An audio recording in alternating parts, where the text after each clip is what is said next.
Hi guys, thanks for joining me again. And today we're going to continue with our physical health series. So up to this point, we've checked what we need to do to be healthy and well on the inside, and how to start thinking about our bodies and what we need to do and how we need to feel actually about physical movement and fitness. So now today I'm going to start looking at your physical body, and this time we're also going to start on the inside, because with all movement, everything starts from the inside. Right, so movement is determined by the inside working outwards. Technically speaking, we call it from proximal to distal, so from near to far. And we're going to look at the inside of what's necessary for movement. And if you don't understand what I'm talking about, I am talking about your core muscles. And core muscles, for those that don't know, is not just your tummy muscles. It's not just the muscles you feel when you plank. It is your back muscles as well. And then there's a very, very important part of the core that absolutely no one speaks about, and that is the pelvic floor.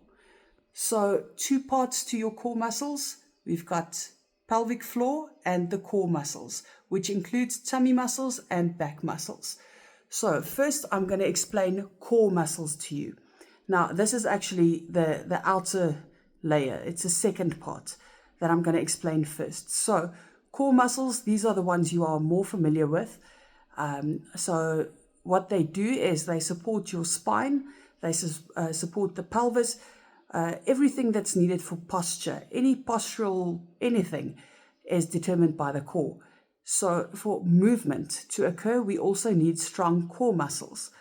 If I want to lift my arm up or I want to reach over for something, I'm going to need strong core muscles to enable me to do the movement. Right, so core muscles, that is what most people know. And I am going to circle back to how we can get those stronger. But before I get there, I first want to discuss pelvic floor muscles with you. Now, if you've had babies, or if you are a little bit older, you might have heard about pelvic floor muscles. These are the muscles, they make like a little sling, a little loop in your abdomen, and it basically cradles some of your organs. It cradles your bladder and uterus and helps keep it up. So you can almost, if you think of your body as a bucket, the pelvic floor muscles is the bottom of the bucket. So you can imagine now, if you don't have a strong bottom of the bucket, everything collapses. Then what happens with that is, I don't know if any of you ladies have experienced it, but when you cough or you have an unexpected giggle, what happens?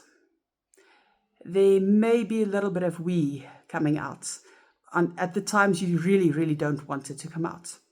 So that is part of the function of your pelvic floor, is to keep those organs up, and it may play a very, very important part in preventing and actually reversing urinary incontinence, especially if it's related to having babies. So today we're going to talk a bit about those very, very important muscles. So I've told you now that the pelvic floor muscles are important to keep the organs up and inside. But something else that no one speaks about, I don't know, it feels like I'm the only one, that no one speaks about, is actually the function of those muscles during sex. These muscles are important for so many things. And we are going to get into it a little bit later on, but these are the muscles you want to get strong, to have a happy, or more than fulfilling bedroom life. So let me get a bit practical, not with regard to that, not at this stage, but how do we work out a muscle that we can't see, we can't touch? I mean, most people doesn't even know it's there. So it's a very different one that I'm going to teach you today than the usual Kegel exercises. Now, ladies, don't get me wrong. Please, if you are doing Kegel exercises, please continue with them. But what I want you to do is to do this in addition to the Kegel exercises. If you don't know, Kegel exercises are those when you're having a wee and you stop midstream and you try to hold it and then you let go again. Those are the Kegel exercises. Those are the muscles. Yes, you do want to work them out, but you're going to notice that what I'm going to teach you feels a little bit different. Now, for this exercise, my clients call it the milkshake exercise because we talk about the pelvic floor as the milkshake muscle, and you'll understand in a moment. Please don't quote me on this. You do not have, anatomically speaking, a muscle called the milkshake muscle.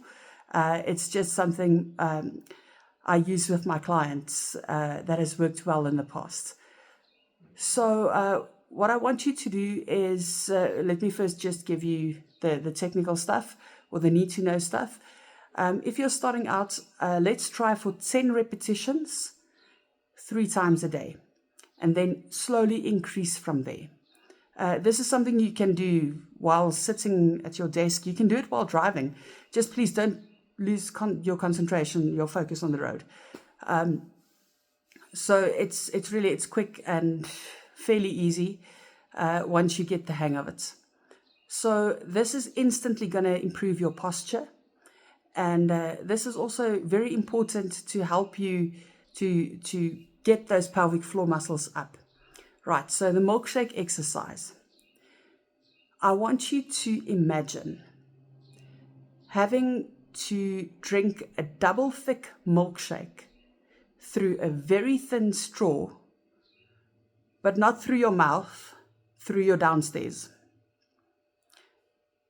The moment you try to take a sip of your double thick milkshake, you're going to feel those muscles engage, and instantly you're going to notice, I'm guessing a lot of you did that with me now, and I'm guessing a lot of you are sitting up a lot straighter.